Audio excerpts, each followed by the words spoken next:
Vamos ya con el análisis. María Romero, analista de AFI. Muy buenos días. Buenos días. María, ¿cómo estás viendo el dato? Inflación que se mantiene igual en Europa. Se esperaba una bajada de ese IPC general anual. No ha sido así. Obviamente es una decepción, ¿no?, para los mercados financieros, pero no sé si es el paso previo a que empiece a haber otra subida de inflación. Siempre se dice que España es un indicador adelantado, la inflación española de la inflación europea, y no sé si este es el paso previo, como digo, a que otra vez veamos una nueva subida de los precios, una nueva subida de la inflación, perdón, y que esto sea una segunda fase, un poco el comienzo de la segunda fase de inflación. Bueno, yo diría más que nada que los datos que se acaban de publicar han cumplido las expectativas, ¿no? El foco ahora mismo del Banco Central Europeo está puesto sobre todo en lo que sucede con la inflación subyacente y, como decíais, bueno, pues el dato que se acaba de publicar ha cedido en línea con las expectativas del mercado, ¿no? ¿Eso qué quiere decir, no? Bueno, quiere decir que, aunque haya cedido y en función de las expectativas, el ritmo de reducción de esas presiones inflacionistas es muy, muy lento, ¿no? Y eso es un poco lo que está siguiendo el Banco Central Europeo y de lo que depende la decisión, como bien dices, del próximo día 14 de septiembre, ¿no? Nosotros pensamos que esa lenta moderación está por verse y eso es en lo que nos tenemos que fijar, no tanto en el dato que se ha publicado hoy, sino en las perspectivas para los próximos años, ¿no? Y eso implicará muy probablemente, aunque el mercado está dividido, que el Banco Central Europeo, según lo que nosotros tenemos contemplado en previsiones, suba otra vez otros 25 puntos básicos en su próxima reunión.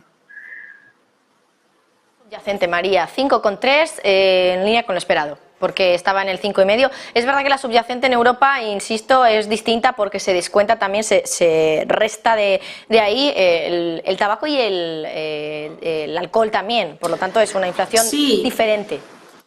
Y otros alimentos que son los elaborados, ¿no? No olvidemos que ahora mismo los alimentos, tanto elaborados como sin elaborar, siguen creciendo a tasas de doble dígito y les va a costar moderar de forma significativa. Pondría más el acento sobre todo en los alimentos elaborados, ¿no?, que pesan una parte mucho más significativa en la cesta de la compra y que presentan unas tasas de inflación bastante elevadas, difíciles todavía de moderar, a juzgar por la cotización de muchos de los alimentos que están cotizando en los mercados, ¿no?, en estos momentos. Pero la buena nueva es que sí que existe esa moderación en general, ¿no? Y por lo tanto, bueno, pues es cuestión de tiempo, ¿no?, que eso empiece a moderar. Pero como digo, el ritmo será muy lento, ¿no? Y precisamente en ese ritmo es en lo que el Banco Central Europeo tiene puesta todas sus miradas, porque de ello depende la decisión que tomen en su próxima reunión y en las siguientes.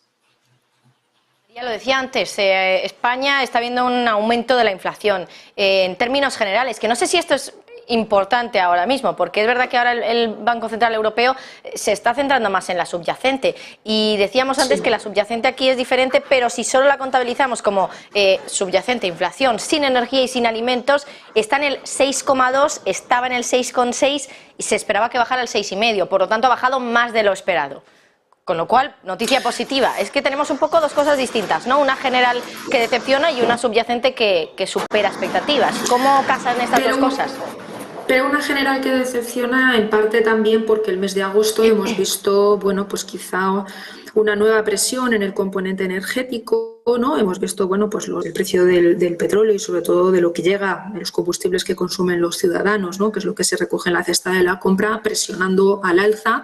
Es verdad que en términos interanuales esa variación es negativa y nosotros pensamos que iba a ser negativa y todo el consenso, pero quizá no tan negativa como finalmente ha sido precisamente por ese pequeño escaloncito visto en agosto. Hay que tener en cuenta también otra cosa, y es que España lleva un cierto adelanto a lo que está sucediendo en el conjunto de la zona euro, ¿no? Un adelanto respecto de esos efectos base positivos, o sea, que nos vienen bien por la reducción de la inflación y que en la zona euro, ¿no?, los efectos más negativos en España, ¿no?, de esa presión menor por la parte del componente energético, los hemos dejado ya atrás en el retrovisor y por lo tanto ese efecto base ahora ya no nos va a acompañar tanto. Y en el caso de la zona euro, según nuestras previsiones en AFI, lo que pensamos es que el efecto más negativo o esa reducción de acción más intensa se va a conseguir en septiembre y octubre, ¿no? Coincidiendo con esas presiones mayores que hubo el año pasado, ¿no? Con lo cual ese rezago también explica ese pequeño rebote, pero porque es una situación temporal diferente y un efecto base que ejerce su relevancia en diferentes momentos temporales, ¿vale? Entonces, más allá de eso, digo, más allá de los rebotes y de las variaciones puntuales, ¿no? de cada mes, la clave aquí es sobre todo lo que está por venir, ¿no? Y como digo, insisto, miremos tanto España como en el caso de la zona euro y el resto de los países europeos, el ritmo de reducción va a ser lento y de ahí se desprenden todas las decisiones que están por venir de los bancos centrales. María Romero, analista de AFI, muchísimas gracias por estar con nosotros hoy en este mini especial sobre el dato de inflación de la eurozona. Gracias, María.